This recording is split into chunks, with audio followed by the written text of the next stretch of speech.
કમ કેમ છો સારું છે घनश्याम नाम मारू છે फिर से एक बार आपके साथ एक अच्छी सी मोटिवेशनल स्टोरी के साथ जीवन में आगे बढ़ने की डोरी के साथ। कुछ कहानियां जिंदगी में हमेशा कुछ न कुछ सिखा जाती है और ये सीख अपने जीवन में उतारेंगे तो ये छोटी छोटी सीख हमको जीवन में बहुत ऊंचाई तक लेके जाएगी। आइए देखते हैं एक अच्छी सी मोटिवेशनल स्टोरी। मोटिवेशनल स्टोरी परमात्मा और किसान के बीच की है।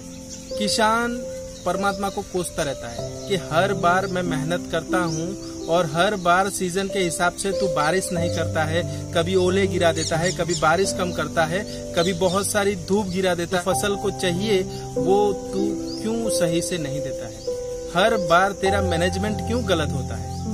ये बात भगवान सुन रहे थे और भगवान प्रकट हो गए कि इतना तू कोसता रहता है तो तुझे क्या लगता है कि तू अच्छे से कर सकता है। तो किसान बोलता है कि हाँ भगवान, क्यों मैं नहीं कर सकता, मैं तो बहुत अच्छे से कर सकता हूँ। मैं कई सालों से खेती करता आया हूँ, मुझे पता है कि गेहूं की फसल उगती है तो क्या उसको चाहिए, ज्वार की फसल उगती है तो क्या उसे चाहिए, यानी जो फसल के हिसाब से गर्मी चाहिए, ठंडी चाहिए, वो सब मुझे पता है। आप एक बार मुझे मौका तो दीजिए, ये सब मैं सही से उगा के देता हूँ। आप मुझे बस एक मौका दीजिए, मेरी हिसाब से ये मौसम में बनाऊंगा और ये फसल को जो चाहिए वो मौसम के हिसाब से मैं दूंगा और जो फसल बनेगी सबसे बेहतरीन होगी। भगवान ने ये सुना और मुस्कुराते हुए बोले, तथास्तु बेटा, आज से 1 साल तक तू जैसी चाहेगा वैसी सीजन और वैसी ही माहौल तेरे खेत के, तेरे जो अन्न तूने उगाया है, जो फसल तूने बोई है, उसके लिए तुझे मिलेगा। ये बात सुन के किसान बहुत खुश हो गया और दूसरे ही दिन शुरुआत हो गई। किसान ने एक अच्छी सी फसल उगाई और अपने हिसाब से जो फसल को जरूरत थी उसके हिसाब से पानी के लिए बारिश कर दी, उसके जैसे गर्मी की जरूरत थी वैसे गर्मी दे दी और जैसे जैसी फसल की जरूरत थी वैसे ही वो किसान ने अपने मर्जी से मौसम को पूरा बना दिया। यानी फसल अपने हिसाब से बहुत बढ़िया दिखने में लगने लगी और लगा किसान को इस बार की जो फसल होने वाली है बहुत ही बेहतरीन होने वाली है। और ये बात और ये महसूस किसान को हो गया था कि जो उसकी फसल हो गई है बहुत बढ़िया हो गई, क्योंकि किसान ने जो फसल को चाहिए था वो हिसाब से पूरा मौसम उसने बना के रखा था और फसल भी बढ़िया हो चुकी थी। फसल कटाई का दिन आ गया। जब किसान ने फसल कटाई का चालू किया और जब उसमें से दाने निकलने शुरू हुए तो किसान ने देखा कि बहुत सारे दाने कम निकले थे, यानी जो फसल थी जिसमें से जितना रिफंड आना चाहिए वो दाने फसल में से नहीं निकले, यानी पूरी खाली की खाली फसल थी। किसान अचंभित हो गया और रोने लगा, ये क्या हो गया, इतना अच्छा मैंने सब कुछ दिया तो भी ये फसल में क्यों ऐसा हुआ। तब फिर भगवान को कोसता है कि भगवान क्या है ये सब, मैंने तो सब सही किया था तो भी ये नहीं हुआ।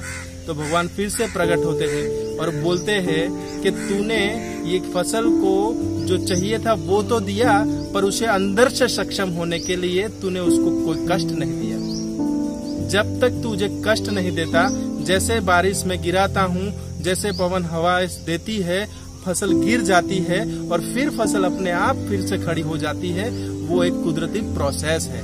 वो फसल को इंटरनल स्ट्रॉन्ग करती है। जब मैं ओले गिराता हूँ तो फसल को अंदर से बड़ी अच्छी सी पावर मिलती है, वो फिर से अपने आप को जोड़ता है और खड़ा होता है। तो ये सब जो मैं करता हूँ वो फसल को अंदर से मजबूत करने के लिए करता हूँ और उसके रिजल्ट में तुझे जो फल चाहिए था वो फसल से मिलता है।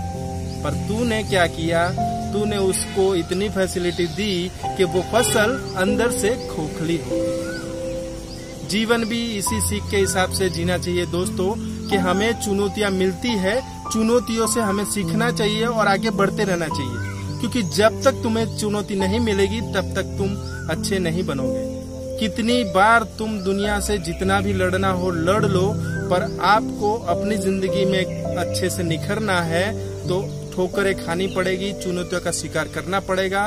उसमें सफलता भी मिल सकती है, उसमें निष्फलता भी मिल सकती है। आपको सीखना है और आगे बढ़ते रहना है। सोना जैसे गर्म भट्टी में तपता है फिर उस पे कई चोट लगती है, तब वो गहना बनता है और किसी के गले का हार बनता है, तभी उसमें चमक आती है। हीरा कितना गर्म होता है, कितने काट उस पे कटते हैं, फिर वो हीरा बनता है और तब उससे जवेरात बनता है, तब वो चमक देता है।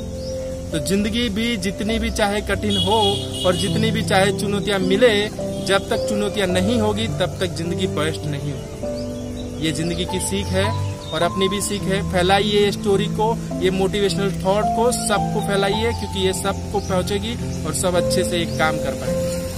फैलाइए ये स्टोरी को और सबको एक पॉजिटिव का एक डोज दीजिए। अच्छी सी बात, अच्छी सी सोच हम दुनिया तक लेके जाएंगे। ये अच्छे से माहौल में जहाँ कुछ जरूरत है पॉजिटिव थॉट की, वो हम साथ मिलकर फैलाए हैं। इसके लिए आपका धन्यवाद, क्योंकि अच्छी बातें फैलानी पड़ती हैं, बुरी बातें तो अपने आप फैल जाती हैं। थैंक यू, धन्यवाद, लव यू।